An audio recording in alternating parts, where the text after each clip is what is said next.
In today's episode, Patrick asks, do you have a strategy or advice for distinguishing between the actual uses and abilities of large language models versus overblown statements and empty hype?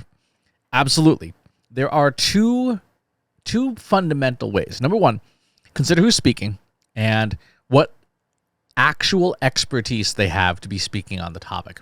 Someone who is talking a lot about anything, any topic, but is not doing a lot, is not showing their work, may tend more towards the empty statements or the empty hype side of things. It's not entirely true. It's not a guarantee, but generally speaking, the more someone is doing the work, they're getting their hands into the technology, they're building stuff, they're showing what they've built, even if it's bad, right? Even if it doesn't work, they're still doing the work. They're still understanding what the true capabilities of these devices are. Versus someone who's not doing the work is speculating. Like, oh, this looks like this could do this. Well, certainly there are enough people in the world who have a lot of life experience. They could probably make some very educated guesses about what's going on. But there still is no substitute for doing the work, right? So that's would be my first thing, would be, who's this coming from? Second suggestion I have is, unsurprisingly, what work are you doing? How are you using these tools? What capabilities have you personally unearthed for yourself? Even if it's well known, there is a difference between reading about something and doing something, right? I can read book after book after book on how to run a 5K race, but if I don't actually put my feet on the pavement, all I've got is theory. All I've got is secondhand experience, right? I've gotten hand-me-downs in someone else's experiences. Anytime you need to cut through hype, you need to cut through noise, what experience can you bring to the table? What experience can you say, hey, I've tried this thing and here's how it worked. Can someone help me improve this? When you do that, especially as you get more and more sophisticated, you will very quickly see who's the real deal and who's just a lot of noise, right? If I show off a model that I've fine-tuned and I say, hey, I'm getting some real weird results once I go to 5-bit quantization, the people who are actual experts will go, oh, well, what you did is you forgot to do X step. And at that point, I will know, all right, I messed up. But I will also know who spoke up. And I will take a special note of who did not speak up, right? If I push out something on LinkedIn and maybe I tag 5 or 10 people that I think are AI experts and that I have some kind of personal relationship with, I say, what am I doing wrong here, right? I've got the 5KS quantization model for this thing, and I wanted to improve the accuracy. What am I doing wrong? If there's one person who goes, oh, well, you need to start with the floating point 16 model and quantize it this way, that person's an expert, or at least knows enough to know what I'm doing wrong.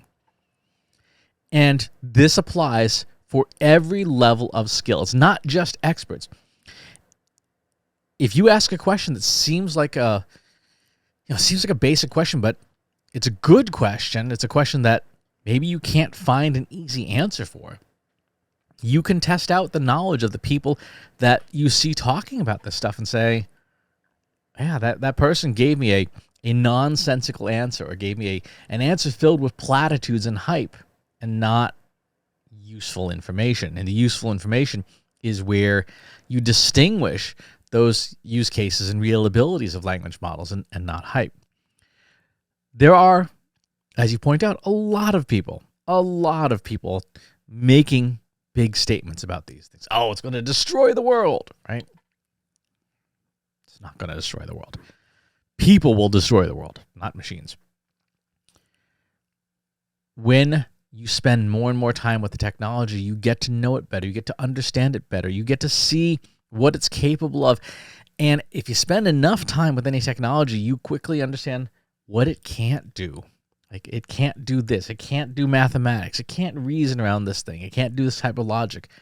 And as you dig deeper and deeper into the technology, you will see more and more, okay, here's what the real deal is.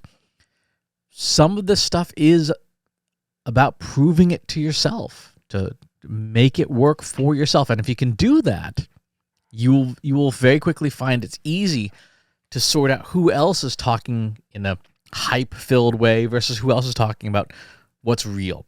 So that would be my suggestion. 1, be careful of your sources.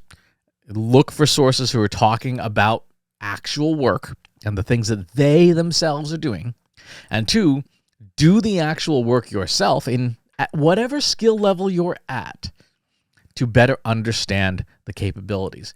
And I can't emphasize that last part enough. You do not need to be an expert to use these tools, particularly a lot of the web-based services like a ChatGPT. You do not need to be an expert. You have to be curious. You have to be persistent. You have to be motivated, but you do not need to be an expert. You will become an expert, or at least competent, relatively quickly if you read and research and then you test. I read somebody said on Twitter, try this. Try it. Nope, that didn't work. Or I read on LinkedIn, somebody said to try this. Oh, look, that works. You will build up those capabilities. And then you will be someone that people will go to say, I need help distinguishing what's real and what's not.